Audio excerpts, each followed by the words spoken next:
My name is Deanna Zilski, and I'm the principal and instructional coach at Harrisville Wells Memorial School.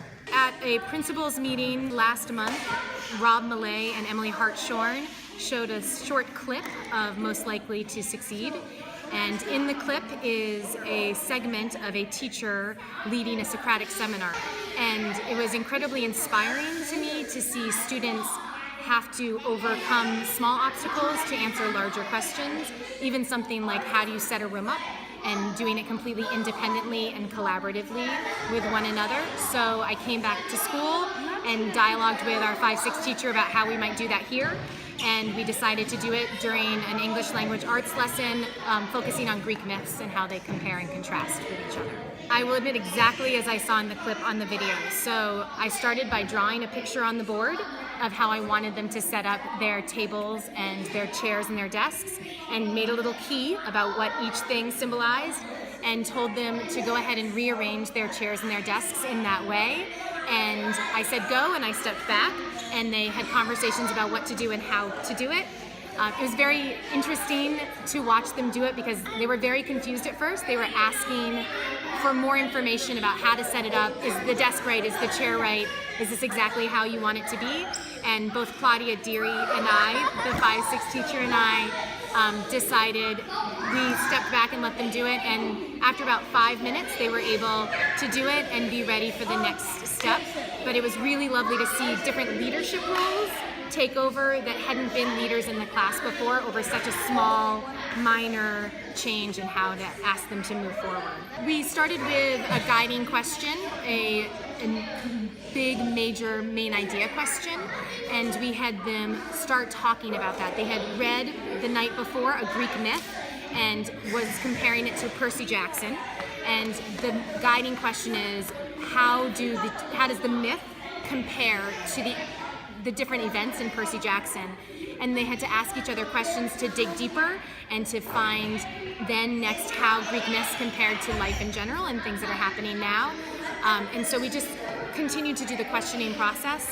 As they became more and more comfortable and confident, they stopped turning to us more and more, and that was the moment, I think, for us when it all became clear that when we stopped being the teachers and really became the facilitators, I think is when the teaching really happened, because the students took on that role of being the teachers and asking the questions.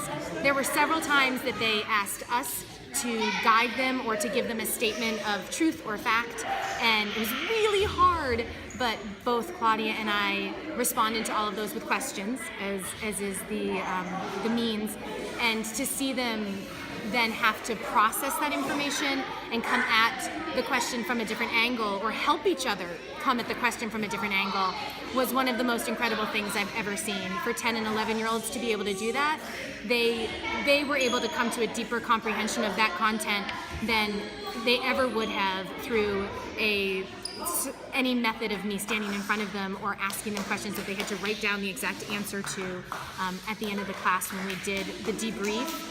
They were so eloquent in how they could answer the question to us, to each other, and we heard from families that they went home and talked about it at home in ways that we've never heard them talk about their day at school. And it's really changed the way that I approach teaching and approach leadership with other adults, and just approach my day-to-day interactions with kids and staff. I'm much less likely to give an answer or information. I'm much more likely to ask them where they could find that information for themselves, or how they might solve the problem differently, how they might find a peer or a coworker that can help them construct an answer to that. And I'm much more likely to trust children and to be able to guide themselves in their learning. I have a deeper trust in their ability to guide each other in that process. It was so easy. I was very nervous going into it, just because I'd never done it before, and after seeing the clip I did a bunch of research on what it looks like and how to make it happen. But going into it, you never know the first time you teach in a different way what it's going to look or feel like. After that first hump of their nervousness or insecurity, once they realized that they were in charge of continuing the conversation, and we were there to facilitate it every now and then, but that they were in charge of that path and being asked questions that were deeper than questions they'd ever been asked before. There were no shallow questions that you ask. There are always dig deeper questions. It was so easy. You know, we had our list of things we needed to get done, and it was all accomplished much sooner than we thought it would be, so we were able to go so much deeper in a shorter period of time.